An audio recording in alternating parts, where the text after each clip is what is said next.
Assalamualaikum warahmatullahi wabarakatuh. Pada kesempatan kali ini, kita akan bahas tentang pemikiran Ibnu Rushd, yaitu tokoh filsafat Islam, soal keberadaan Tuhan. Namun, sebelum kita bahas lebih lanjut, jangan lupa like video ini dan tekan tombol subscribe agar tidak ketinggalan video-video selanjutnya dari channel ini. Terima kasih. Konsep ketuhanan Ibnu Rushd, bahwa Tuhan tidaklah mengetahui soal-soal juziat sebagaimana yang diungkapkan oleh Aristoteles. Pemikiran ini didasarkan atas argumen sebagai berikut, yang menggerakkan itu, yakni Tuhan, merupakan akal yang murni bahkan merupakan akal yang setinggi-tingginya. Oleh karena itu, pengetahuan dari akal yang tertinggi itu haruslah merupakan pengetahuan yang tertinggi pula, agar ada persesuaian antara yang mengetahui dan yang diketahui. Oleh karena itu pula, tidak mungkin Tuhan mengetahui selain zatnya sendiri. Sebab tidak ada suatu zat lain yang sama luhurnya dengan zat Tuhan. Sesuatu yang diketahui Tuhan menjadi sebab untuk adanya pengetahuan Tuhan. Jadi, kalau Tuhan mengetahui hal-hal yang kecil, artinya bahwa pengetahuan Tuhan itu disebabkan oleh hal-hal yang kurang sempurna, dan ini tidak mungkin. Ibnu Rushd, tokoh Muslim yang gencar menyuarakan pemikiran kritis tentang agama.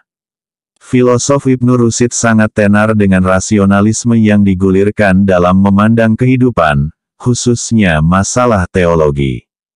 Bahkan, dari hasil kajiannya, Ibnu Rushd dikenal sebagai penyemai benih pencerahan di Barat yang meledakkan fenomena dahsyat yang disebut Aufklärung di Jerman dan Renaissance di Inggris. Ibnu Rushd mendapati adanya reduksi dalam memahami filsafat Yunani. Reduksi ini bermula dari pencampuradukan antara berbagai mazhab yang berbeda. Seperti mazhab Aristoteles, yang bernuansa rasional realistis, mazhab Plato yang beraliran spiritualis mistis, dan mazhab Neoplatonisme, yang filosofis mistis. Ibnu Rushd berpendapat bahwa dalam Islam, aliran filsafat mistis hanya berkutat pada kajian ketuhanan dan hal transendental belaka. Akibatnya, kajian-kajian filsafat yang berorientasi mistis lebih marak. Hal lain seperti kajian pengetahuan umum, misalnya astronomi, kimia dan lainnya, kurang dimunculkan. Ibnu Rushd mengendus bahwa ini sebuah kemunduran peradaban Islam. Penelitian ini berhubungan dengan kritik Ibnu Rushd mengenai argumen teologis pada eksistensi Tuhan.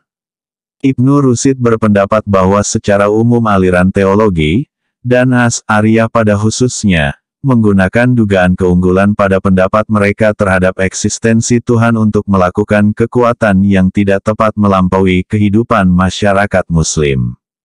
Ibnu Rushd menunjukkan kritik yang menyerang bukti para teolog terhadap eksistensi Tuhan dalam dua usaha untuk menyingkap kesulitan-kesulitan yang melibatkan beberapa bukti dan menggali pertimbangan politik mereka dalam masyarakat Muslim.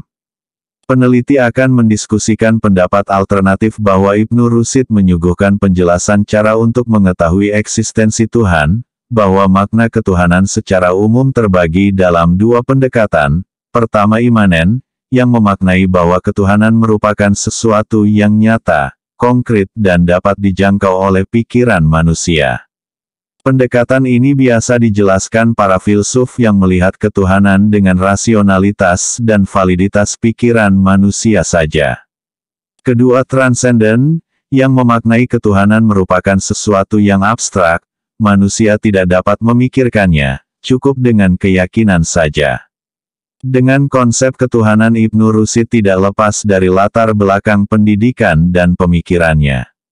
Atas dasar itu, konsep ketuhanan Ibnu Rushd juga tidak lepas dari pendekatan agama dan filsafat. Ia menjelaskan filsafat ketuhanan dengan ayat-ayat Al-Quran, begitu juga sebaliknya dalam memaknai ayat Al-Quran sering dijelaskan dengan argumentasi filsafat. Konsep ketuhanan Ibnu Rushd tetap memiliki kekurangan dan kelebihan. Di antara kelebihannya adalah keberhasilannya mencari titik temu antara agama dan filsafat, sehingga persinggungan keduanya tidak terlalu kentara. Sekian, Semoga bermanfaat. Wassalamualaikum warahmatullahi wabarakatuh.